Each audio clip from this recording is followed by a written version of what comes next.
Hello, നമ്മൾ ഇന്ന് ചെയ്യാൻ പോകുന്ന ഒരു കിച്ചൺ ടിപ്പിൻ്റെ വീഡിയോ ആണ്. അപ്പോൾ നമ്മൾ കഴിഞ്ഞ ദിവസം ഒരു കിച്ചൺ ടിപ്പിൻ്റെ വീഡിയോ അപ്ലോഡ് ചെയ്തിട്ടുണ്ടായിരുന്നു. അപ്പോൾ ഇന്ന് നമ്മൾ പറയണത് നമ്മുടെ വീട്ടിൽ എല്ലാവരുടെയും വീട്ടിൽ ഒരുപോലെ ഉണ്ടാവുന്ന സാധനമാണ് ഉപ്പ്, അല്ലേ? അപ്പോൾ ഉപ്പ് കൊണ്ടിട്ട് നമുക്ക് ഒരുപാട് ഉപയോഗങ്ങളുണ്ട്, പലതും നമ്മൾ അറിയാതെ പോകുന്നുണ്ട്. അപ്പോൾ നമുക്ക് അതിനെക്കുറിച്ചാണ് നമ്മളുടെ ഇന്നത്തെ വീഡിയോ. അതുകൊണ്ട് ഒരു ചെറിയൊരു 3 ടിപ്പാണ് കേട്ടോ ഞാനിന്ന് ചെയ്യാൻ പോകുന്നത്. അപ്പോൾ എന്തൊക്കെയാണെന്നുള്ളത് നോക്കാം. അപ്പോൾ ഒന്നാമത്തെ കാര്യം, നമ്മളുടെ വീട്ടിലെല്ലാവരും മുളക് ഇട്ട് വെച്ചിട്ടുണ്ടാവും, മുളക് പൊടിയൊക്കെ. അപ്പോൾ അതിൽ ഈ ചെറിയ ചെറിയ കട്ടകൾ നമുക്ക് കാണാൻ പറ്റും. നമ്മളുടെ ഈ ഒരു അറ്റ്മോസ്ഫിയറിൻ്റെ ചേഞ്ച് കൊണ്ടിട്ട് വരുന്നതാണ് ഈ ഒരു കട്ടകൾ. അപ്പോൾ അത് പെട്ടെന്ന് ചീത്തയായി പോകും ഇത് കുറേ നാൾ ഇങ്ങനെ തന്നെ ഇട്ട് വെച്ച് കഴിഞ്ഞാൽ. അപ്പോൾ ഇത് ഇല്ലാതിരിക്കാൻ വേണ്ടിയിട്ട് നമുക്കിതിലേക്ക് വളരെ കുറച്ച് മാത്രം, ഒരുപാടൊന്നും വേണ്ട കേട്ടോ, വളരെ കുറച്ച് മാത്രം ഉപ്പ് എടുത്തിട്ട് നന്നായിട്ടൊന്ന് മിക്സ് ചെയ്ത് കൊടുക്കുക. അത് കഴിഞ്ഞിട്ട് നമ്മൾ ഇതിൻ്റെ ബോട്ടിൽ നന്നായിട്ട് ടൈറ്റ് ചെയ്ത് മൂടിയിട്ട് നന്നായിട്ട് മിക്സ് ചെയ്ത് കൊടുക്കുക. അപ്പോൾ ഉപ്പായതുകൊണ്ട് നമുക്ക് കുഴപ്പമില്ല, നമ്മളുടെ എല്ലാ കറികളിലേക്കും ഉപ്പ് വേണ്ടതാണ്. നമ്മൾക്ക് മുളക് പൊടിയായിട്ട് ചേർന്ന് പോകുന്നതുകൊണ്ട് ഒരു കുഴപ്പമില്ലാത്തൊരു സാധനമാണ്. അതുകൊണ്ടിട്ടാണ് ഉപ്പിട്ട് വെക്കുന്നത്. ഉപ്പ് നല്ലോണം മോയ്സ്ചറിനെ നന്നായിട്ട് അബ്സോർബ് ചെയ്യും. അപ്പോൾ നമുക്ക് ഈ ബോട്ടിലൊന്ന് ക്ലോസ് ചെയ്തിട്ട് ഒന്ന് ഷെയ്ക്ക് ചെയ്ത് കൊടുക്കുക. അപ്പോൾ ഉപ്പ് എല്ലായിടത്തേക്കും ഒരുപോലെ ആവും. നല്ല ഫ്രീ ഫ്ലോയിങ് ആയിട്ട് നമുക്ക് ഈ മുളക് പൊടി കിട്ടും കേട്ടോ.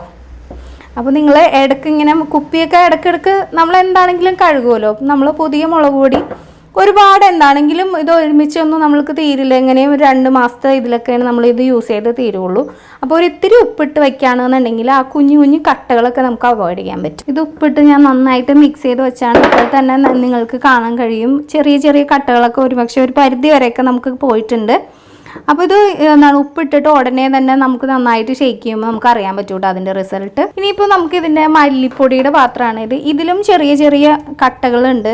ഇതിലൊക്കെ ചെറുതായിട്ട് ഇപ്പോൾ നമ്മൾ എടുക്കണ ആ സ്പൂണിലൊക്കെ ചെറിയൊരു ഈർപ്പൊക്കെ ഉണ്ടെന്നുണ്ടെങ്കിൽ അതിൽ വേഗം ഇതുപോലെ കട്ട കെട്ടിപ്പോവും. അപ്പോൾ ഇതിലും നമ്മൾ ഇതുപോലെ ഒരല്പം ഉപ്പ് ഒന്നിട്ടിട്ട് നന്നായിട്ടൊന്ന് മിക്സ് ചെയ്ത് വെക്കുകയാണെന്നുണ്ടെങ്കിൽ ഉപ്പ് അതിൽ കംപ്ലീറ്റ് മോയ്സ്ചറും അബ്സോർബ് ചെയ്തിട്ട് നമ്മളുടെ ഈ പൊടിയിൽ ഒട്ടും കട്ട കെട്ടില്ല കേട്ടോ. വളരെ കുറച്ച് മാത്രം ഉപ്പ് ചേർത്താൽ മതി, ഒരുപാടൊന്നും ചേർത്ത് കളയരുത് കേട്ടോ.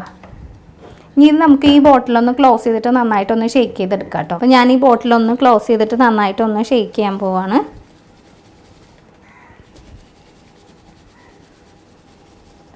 ഉപ്പ് എല്ലാവിടവും ഒരുപോലെ നന്നായിട്ട് നമുക്ക് മിക്സ് ചെയ്ത് കിട്ടിയിട്ടുണ്ട് കേട്ടോ. നമുക്കിനി ഇതൊന്ന് തുറന്ന് നോക്കാം. ഇപ്പോൾ ഒരു പരിധി വരെ നമ്മളുടെ ആ ചെറിയ ചെറിയ കട്ടകളൊക്കെ ഒന്ന് കാണാതായിട്ടുണ്ട്. ഒരുപാട് കട്ടകളൊന്നും ഇപ്പോൾ കാണാൻ പറ്റില്ല കേട്ടോ, നേരത്തെ കണ്ട പോലെ. നമ്മളപ്പോൾ ഈ 2 ബോട്ടിലും ചെയ്തതുപോലെ തന്നെ നമ്മളുടെ മഞ്ഞപ്പൊടിക്കകത്തും ചെറിയ ചെറിയ കട്ടകളൊക്കെ ഉണ്ടെന്നുണ്ടെങ്കിൽ ഒരല്പം മാത്രം ഉപ്പിട്ടിട്ട് ഇതുപോലെ നമുക്ക് സ്റ്റോർ ചെയ്യാൻ പറ്റും. അങ്ങനെയാണെങ്കിൽ പെട്ടെന്നൊന്നും കട്ട കെട്ടി പോവില്ല കേട്ടോ. നമ്മൾ ഈ മുളകും മല്ലിപ്പൊടിയൊക്കെ സ്റ്റോർ ചെയ്ത പോലെ തന്നെ നമ്മളുടെ മഞ്ഞപ്പൊടിയിലും ഒരല്പം ഉപ്പിട്ടിട്ട് ഇതുപോലെ നന്നായിട്ട് മിക്സ് ചെയ്ത് വെക്കുകയാണെന്നുണ്ടെങ്കിൽ ഇതിൽ ഒന്നിലും കട്ട കെട്ടി ഒരു ചീത്തായി പോവില്ല കേട്ടോ. അടുത്ത നമ്മുടെ ഒരു ടിപ്പ് എന്ന് പറഞ്ഞാൽ നമ്മളുടെ വീട്ടിൽ എപ്പോഴും പറ്റുന്ന ഒരു കാര്യമാണ്. നമ്മളെപ്പോഴും വെളിച്ചെണ്ണയൊക്കെ യൂസ് ചെയ്യുന്ന ആൾക്കാരാണ്. വെളിച്ചെണ്ണ ചിലപ്പോൾ നമ്മൾ എടുക്കുമ്പോൾ ഇതുപോലെ അവിടെ കൗണ്ടർ ടോപ്പിലൊക്കെ ഇത്തിരി വീണ് അല്ലെങ്കിൽ തറയിലൊക്കെ വീഴും, അല്ലേ? നമ്മൾക്ക് എപ്പോഴും അടുക്കളയിലുള്ളവർക്ക് എല്ലാവർക്കും അറിയാമല്ലോ, എണ്ണയൊക്കെ കുറച്ചൊക്കെ കൗണ്ടർ ടോപ്പിലൊക്കെ വീഴും. അപ്പോൾ നമ്മൾ വെറുതെ അങ്ങനെ തുടച്ച് കഴിഞ്ഞാൽ ചിലപ്പോൾ അതിൻ്റെ ആ ഒരു മെഴുക്ക് പോയി എന്ന് വരില്ല. അപ്പോൾ അതിന് പകരമായിട്ട് നമ്മൾ എന്താ ചെയ്യണമെന്ന് വെച്ച് കഴിഞ്ഞാൽ അതിനും നമ്മൾ ഉപ്പാണ് അതിൽ ഏറ്റവും വലിയ നല്ല പ്രതിവിധി. അപ്പോൾ ഉപ്പ് നമ്മൾ ഈ ഓയിലിൻ്റെ പുറത്തേക്ക് ഇതുപോലെ ഒന്ന് നന്നായിട്ട് സ്പ്രെഡ് ചെയ്ത് കൊടുക്കുക. ഉപ്പ് നല്ലോണം ഓയിൽ അബ്സോർബ് ചെയ്തോളൂ. അത് കഴിഞ്ഞിട്ട് നമ്മൾ ഇതുപോലെ ടിഷ്യൂ പേപ്പറോ അല്ലെങ്കിൽ ഒരു തുണി കൊണ്ട് കടലാസ് കൊണ്ടിട്ടോ ഇത് നന്നായിട്ട് ഇതിങ്ങനെ തുടച്ച് കളയുകയാണെന്നുണ്ടെങ്കിൽ ഈ ഉപ്പിൻ്റെ ഒപ്പം ഈ ഓയിൽ കണ്ടൻറ്റ് നന്നായിട്ട് ഇങ്ങോട്ട് പോരും. നമ്മളുടെ തറയിൽ ഒട്ടും ഓയിൽ ഉണ്ടാവില്ല കേട്ടോ. അത് കഴിഞ്ഞിട്ട് ജസ്റ്റ് ഒന്ന് വെള്ളം നനച്ച് തുണി കൊണ്ടിട്ട് നന്നായിട്ട് തുടച്ച് കളഞ്ഞു കഴിഞ്ഞാൽ ഈ കൗണ്ടർ ടോപ്പിലെ ഓയിൽ കംപ്ലീറ്റ് പോകും. അപ്പോൾ അത് കഴിഞ്ഞിട്ട് നമ്മൾ ഒരു ടിഷ്യൂ കൊണ്ട് നന്നായിട്ട് ഒന്നുകൂടെ തുടച്ച് കഴിഞ്ഞാൽ നമ്മളുടെ കൗണ്ടർ ടോപ്പിലെ എണ്ണ കംപ്ലീറ്റ് പോകും. ഒരു പാട് പോലും ഉണ്ടാവില്ല. നിങ്ങൾക്ക് വേണമെങ്കിൽ ഒന്ന് ട്രൈ ചെയ്ത് നോക്കാം കേട്ടോ. ട്രൈ ചെയ്ത് നോക്കിയിട്ട് താഴെ കമൻറ്റ് ചെയ്യണേ. ഇതേ പ്രോസസ്സ് തന്നെ നമ്മളുടെ തറയിലൊക്കെ ഒരു മുട്ടയൊക്കെ ഒന്ന് പൊട്ടി വീണ് കഴിഞ്ഞാൽ ഇതേ പ്രോസസ്സ് തന്നെ നമുക്ക് ചെയ്യാവുന്നുള്ളൂ കേട്ടോ. ഞാൻ കാണിച്ചു തരാവേ. പക്ഷേ സാധാരണ നമ്മൾ മുട്ടയൊക്കെ ഒരുപാടൊന്നും വീഴുമ്പോഴത്തേക്കും നല്ല മണവും ഉണ്ടാവും, അല്ലേ? പെട്ടെന്നൊന്നും തുടച്ചാലൊന്നും പോവില്ല. അപ്പോൾ ഇതുപോലെ മുട്ട വീണ് കഴിഞ്ഞാലും നമ്മൾക്ക് ഈ ഒരു സെയിം പ്രോസസ്സ് തന്നെ ചെയ്തെടുക്കാം കേട്ടോ. ഞാൻ കാണിച്ചു തരാം. ഈ ഒരു സമയത്തും നമ്മൾ ഇതിൻ്റെ പുറത്ത് കുറച്ച് ഉപ്പൊന്ന് സ്പ്രെഡ് ചെയ്ത് കൊടുക്കുക. അപ്പോൾ ഉപ്പിട്ടിട്ട് നമ്മൾ ഇതുപോലെ നന്നായിട്ട് തുടച്ച് കൊടുക്കുകയാണെന്നുണ്ടെങ്കിൽ ഒട്ടും മണവും ഉണ്ടാവില്ല. മുട്ട കംപ്ലീറ്റ് ആയിട്ട് നമുക്ക് ഇതുപോലെ വൈപ്പ് ചെയ്തെടുക്കാൻ പറ്റും കേട്ടോ. നമ്മൾ മുട്ട വീണതാണെന്നേ തോന്നില്ല. ഒട്ടും ആ മുട്ടയുടെ ആണെങ്കിലും ഒരു ഓയിൽ ടെക്സ്ചറൊന്നും ഫ്ലോറിൽ ഉണ്ടാവില്ല. ഉപ്പിട്ടിട്ട് ഇതുപോലെ തുടക്കുകയാണെന്നുണ്ടെങ്കിൽ ഒട്ടും മണവും നമുക്ക് ഫീൽ ചെയ്യില്ല കേട്ടോ. മുട്ട പൊട്ടിയാൽ നമുക്ക് എല്ലാവർക്കും അറിയാമല്ലോ, ഭയങ്കര ബാഡ് സ്മെല്ലായിരിക്കും, എത്ര തുടച്ചാലും പോവില്ല.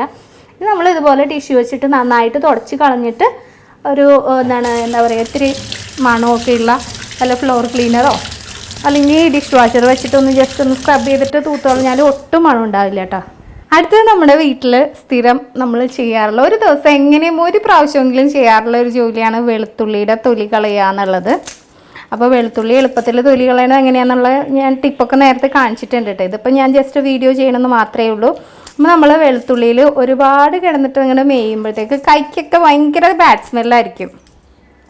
വെളുത്തുള്ളി പൊളിക്കുന്ന എല്ലാവർക്കും അറിയാൻ പറ്റും, കൈക്ക് നല്ല ബാഡ് സ്മെല്ലായിരിക്കും. പിന്നെ എത്ര സോപ്പിട്ട് കഴുകിയാലാണെങ്കിലും ആ ഒരു സ്മെല്ല് നമുക്ക് നല്ലോണം ഫീൽ ചെയ്യും കേട്ടോ എപ്പോഴും. അപ്പോൾ അത് മാറാൻ വേണ്ടിയിട്ടുള്ള ടിപ്പാണ് ഞാൻ അടുത്തത് പറയുന്നത്. അതുപോലെ നമ്മൾ ഇതുപോലെ ഒന്ന് ചോപ്പ് ചെയ്യോ അങ്ങനെ എന്തെങ്കിലുമൊക്കെ ചെയ്യുകയാണെന്നുണ്ടെങ്കിൽ എന്താണെങ്കിലും കയ്യിൽ ഭയങ്കര മണമായിരിക്കും. അപ്പോൾ അത് അവോയ്ഡ് ചെയ്യണം എങ്ങനെയാണെന്നാണ് ഞാൻ കാണിക്കാൻ പോകുന്നത്. എന്താണെങ്കിലും കൈയുടെ ടിപ്പിനൊക്കെ നല്ല മണം ഉണ്ടാവും കേട്ടോ. അപ്പോൾ ഇത് അവോയ്ഡ് ചെയ്യാൻ വേണ്ടിയിട്ടുള്ള ടിപ്പാണ് അടുത്ത് ഞാൻ കാണിക്കുന്നത്. അതും നമ്മൾ നേരത്തെ പറഞ്ഞ പോലെ ഉപ്പാണ് അതിനുള്ള ഏറ്റവും നല്ലൊരു റെമഡി കേട്ടോ. അപ്പോൾ നമ്മൾ കൈ കഴുകണേ മുന്നേ നമ്മൾ ഈ ഉപ്പ് കയ്യിലേക്ക് ഇതുപോലെ നന്നായിട്ട് ഇട്ടിട്ട് കൈ കഴുകണേ മുമ്പേ നന്നായിട്ടൊന്ന് റബ്ബ് ചെയ്തേക്കും. അപ്പോൾ വെളുത്തുള്ളി പൊളിച്ചിട്ട് നമ്മളുടെ കയ്യിൽ ഇതുപോലെ ഉപ്പിട്ടിട്ട് നന്നായിട്ടൊന്ന് റബ്ബ് ചെയ്യണം കേട്ടോ. ആദ്യം കുറച്ച് നേരം ഒന്ന് റബ്ബ് ചെയ്തിട്ട് വെറുതെ വെള്ളത്തിൽ കഴുകിയാൽ മാത്രം മതി. ആ വെളുത്തുള്ളിയുടെ കംപ്ലീറ്റ് സ്മെല്ലും നമ്മളുടെ കയ്യിൽ നിന്ന് മാറിക്കിട്ടും. ഇനി നമ്മളുടെ കയ്യിൽ സോപ്പിടേണ്ട കാര്യമൊന്നുമില്ല. നമ്മൾ സാധാരണ വെളുത്തുള്ളിയൊക്കെ പൊളിക്കുമ്പോൾ സോപ്പിട്ടൊക്കെ ഒന്ന് കൈ കഴുകും, പക്ഷെ എന്നാലും ആ ഒരു ബാഡ് സ്മെല്ല് മാറാറില്ല. നമ്മളിതുപോലെ ഉപ്പിട്ടിട്ട് നന്നായിട്ടൊന്ന് റബ്ബ് ചെയ്തിട്ട് നമ്മളുടെ കൈ ഇതുപോലെ കഴുകുകയാണെന്നുണ്ടെങ്കിൽ വെറുതെ കഴുകിയാൽ മതി കേട്ടോ. കഴുകുകയാണെന്നുണ്ടെങ്കിൽ നമ്മളുടെ കയ്യിലെ കംപ്ലീറ്റ് സ്മെല്ലും പോയിട്ടുണ്ടാവും.